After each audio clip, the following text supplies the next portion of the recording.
What's up, guys? Sam Rebels Off-Road. There's trouble in paradise. Trouble in paradise? Yep, so we're gonna be doing an update on our steering rack upgrade. We've had a chance now to go on some trails, go on some rides.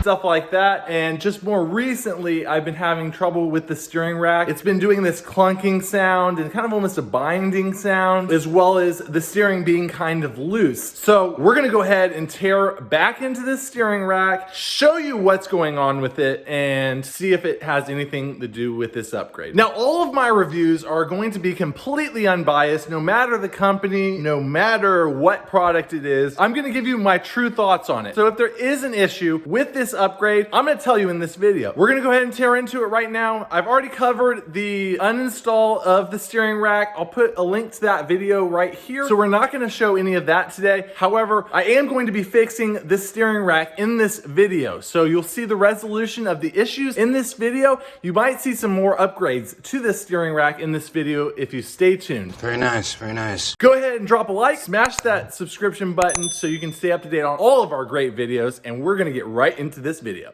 So like I said, I went ahead and got that rack out and we started to look at it. This is what I have found so far. Yep. So it really could be just as simple as that, but we won't know until we get it together, and we're gonna do a couple little upgrades and check for a couple more things while we're in here. If you listen, I'm gonna go ahead and tighten this back up, replace these boots. I have some upgraded boots. And then I'm also going to go ahead and put a new seal in here. This seal is doing just fine, but I do have the upgraded seal, so I'm gonna replace that seal. I'll show you how to do that without taking back apart this whole entire rack. Then we're gonna put it all back together and test out if the problem is fixed and show you the results. So I'm gonna use this pipe wrench to tighten this down instead of that crescent wrench that I used before. I think that I can get a little bit more on it with this pipe wrench, so.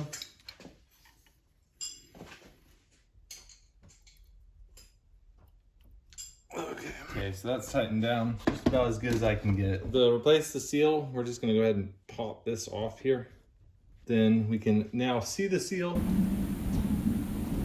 So I'm actually going to be using this little pick to get this seal out, and basically going to get in between the seal and just work it out like that. There's the seal out. Now this new seal, a little bit different. So let's compare the new seal to the old seal, and I'm gonna show you the difference between them. So this is the old seal and this is the new seal. You can see they are the same diameter. This new seal though has a spring in it. I don't know if you can see it. It has a spring on the lip there. And then this old seal does not have that spring on the lip. So what that spring does is it provides tension around that shaft, and so it provides a better seal around that shaft area. It'll help prevent water intrusion as well as dust and dirt. The new seal is just a hair thicker than the old seal. It really doesn't make a huge difference. I'll provide a link down in the description where you can buy this seal. Sometimes these seals with the spring are much taller, but this one is pretty darn close to the original seal. And I did a lot of research to come up with which one would work for it. We're gonna take a little bit of grease and just put it on the seal on the inside sealing surface there, just to get it nice and lubricated, slide down on there. And we're gonna clean this up real quick so that we don't put any dirt down inside of that steering rack. So I'm just gonna wipe this dirt right off so we don't slip any of that down in there. And then we're gonna go ahead and slide this on there. And we're gonna put a little bit on the shaft where it's gonna be riding on. Dirty. A little bit of that grease, and slides on down in there, like that. We're gonna use a socket, a deep socket, to go ahead and pound this on. So this is a 11/16 deep socket. Okay, so we got our hammer. Now we're just gonna seat that seal by place. I ended up using a larger deep socket because the one I was using wasn't quite deep enough. Sounds like a personal problem. But that's all you have to do is tap it on. You can see that this is just a tad bit proud of that surface but it's not sticking out like crazy or anything like that, so it is okay. So now that is done, we're gonna go ahead and slip this boot back on over it and slide this back down on there, and that boot just kind of keeps some of the dirt out, and that seal is installed. We're gonna go ahead and replace these boots there and there, and that's what we're gonna show how to do next. So to get the boot, we gotta take off the tie rod end. What we're gonna do is, this is basically a big jam sleeve, so we gotta loosen this up first, turn it so it goes down.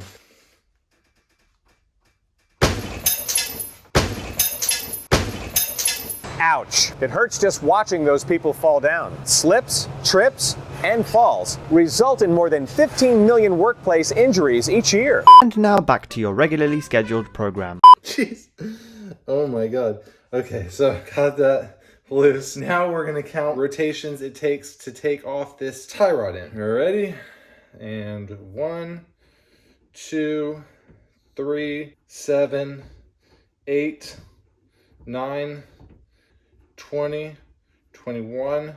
So 21 is what we got for that side. And we're gonna go ahead and mark that down because that will be our starting point for our alignment. Now we gotta take this sleeve off, and you don't really have to count on this one because we're just gonna run it down until we get this to be 21, and then we'll lock this into place. So,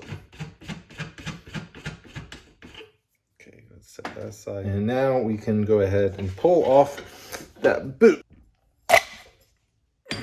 And then we're gonna take our all balls racing boot, and this is made for the Kawasaki KRX. And this is an upgraded boot as well, I believe. The material is just a little bit more flexible. Make it a little easier on myself to work it up on. Slide it up all the way up. Pop it over the lip.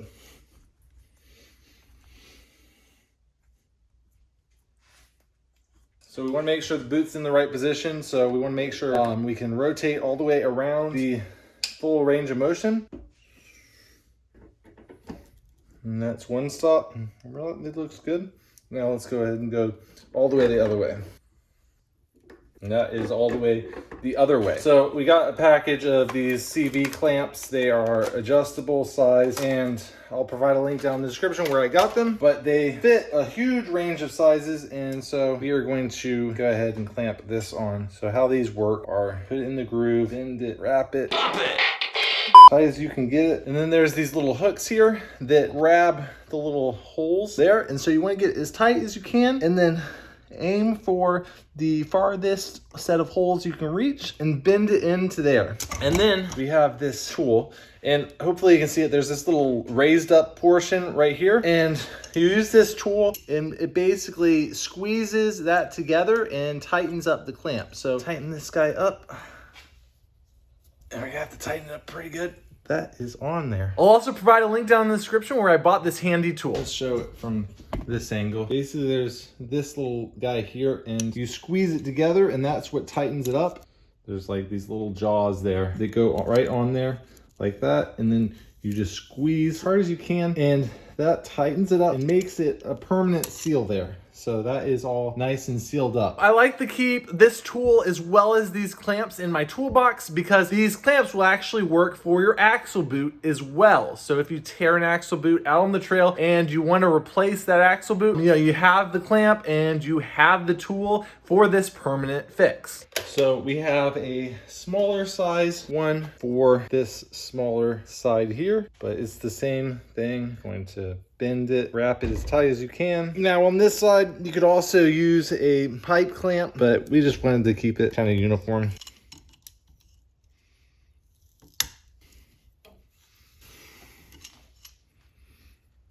There we go. Now that's all set up there, all tight there. Got a nice seal on it. So now we're gonna go ahead and put the sleeve back on. And like I said, we're just gonna run this all the way down.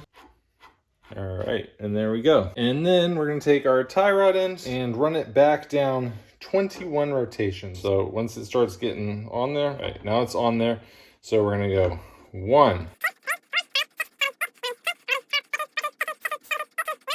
21. That is where we are going to now jam this up against it. We are going to hold on to one side and turn the other side. So I got my pipe wrench, and then I've got my adjustable wrench. Gonna put the pipe wrench onto the tie rod end, and then the pipe wrench will go on the jam nut. Strike that. Reverse it. And then we are going to jam the jam nut against the tie rod end. And remember how tight that was. And there we go. That should give you a good starting base for your alignment. Now we're just going to do the same thing on this side.